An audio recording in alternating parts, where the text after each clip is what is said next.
Hi friends, welcome to my channel. ఇవాళ నేను రవ దోశ చేస్తున్నాను. రవ దోశ చాలా టేస్టీగా ఉంటుందండి. రేపు మార్నింగ్ బ్రేక్ఫాస్ట్కి అయితే ఇవాళ నైటే కలుపుకుంటానండి. నేను చాలా టేస్ట్గా ఉంటుంది. అప్పటికప్పుడు అయితే బాగానే ఉంటుంది, కానీ ఒకరోజు ముందు కలుపుకుంటేనే బాగుంటుందండి. ఒక నైట్ ఉంచుకుంటే కలుపుకొని. ఇప్పుడు దాన్ని ఎలా కలుపుకోవాలో చూపిస్తాను నేను. ఫస్ట్ ఒక కప్పు బియ్యం పిండి అండి, ఒక కప్పు బొంబాయి రవ్వ అండి,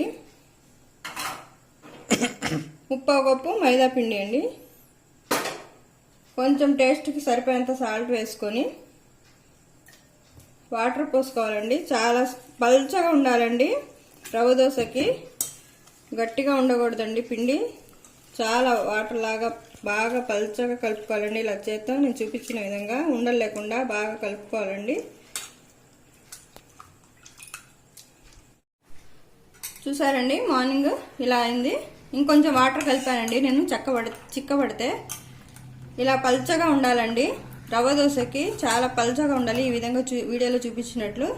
రవ్వ దోశలోకి మనం పైన వేసుకోవడానికి ఆనియన్స్, కొత్తిమీర, పచ్చిమిర్చి 3 చాపర్లో సన్నగా కట్ చేసుకున్నానండి. కలిపి చూసారా, ఈ విధంగా సన్నగా కట్ చేసుకోవాలండి.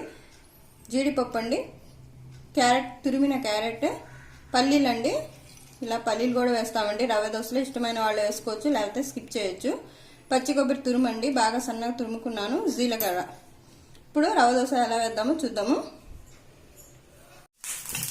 చూసారండి, పాన్ పెట్టుకున్నాను నేను దోశకి. అది హీట్ అయిపోయిందండి బాగా. ఇప్పుడు నేను చూపించిన విధంగా వేయాలండి రవ్వ దోశకి.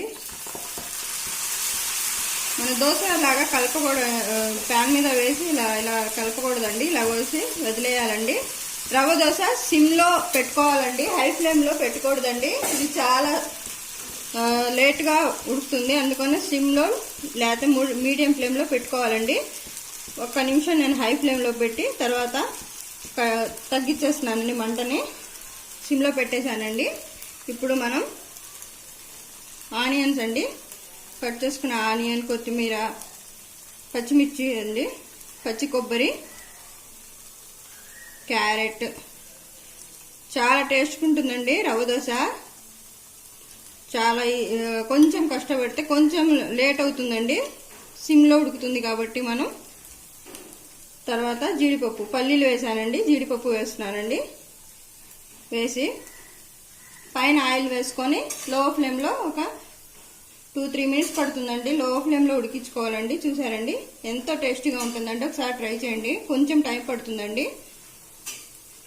ఇప్పుడు లో ఫ్లేమ్లో పెట్టేశానండి. ఒక 2-3 మినిట్స్ తర్వాత చూద్దాము. జీలకర్ర కూడా యాడ్ చేస్తున్నానండి.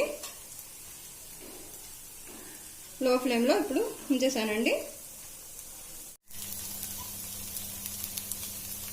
చూసారండి, ఈ విధంగా ఎర్రగా కాలాలి. సిమ్లో పెడితేనే ఈ విధంగా వస్తుందండి. హై ఫ్లేమ్లో పెడితే అసలు రాదండి రవ్వ దోశ. కొంచెం ఓపికగా చేసుకోవాలండి. చాలా టేస్ట్గా ఉంటుందండి. హోటల్లో ఎంత కాస్ట్ ఉంటుందో తెలుసా మనకి. ఈజీగా ఇంట్లో తక్కువ ఖర్చుతో చేసుకోవచ్చు. చూసారండి, ఎంతో ఎర్రగా ఎంతో టేస్టీగా రవ్వ దోశ వచ్చేసింది. ఇప్పుడు సర్వింగ్ ప్లేట్లో సర్వ్ చేసుకుందాం. ఇంకో దోశ వేసుకుందామండి. ఇప్పుడు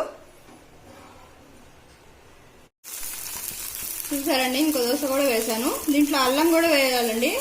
అల్లం వేస్తే చాలా టేస్ట్ ఉంటుందండి. ఇందాక మా పాప కోసం వేసాను, తన అల్లం తినదు, అందుకనే దీంట్లో అల్లం వేస్తే చాలా టేస్ట్ ఉంటుందండి. ఇప్పుడు సర్వింగ్ బౌల్లో మనం సర్వ్ చేసుకుందాం. చూసారండి, ఎంతో టేస్ట్ అయినా రవ్వ దోశ ఎంత బాగా ఉందో చూడండి. ఎర్రగా చాలా టేస్ట్గా ఉంటుందండి. ఒకసారి ట్రై చేయండి. ఎంతో టేస్ట్గా ఉందండి రవ్వ దోశ. నా ఛానల్ నచ్చితే లైక్ చేయండి, షేర్ చేయండి, సబ్స్క్రైబ్ చేయండి. Thank you for watching.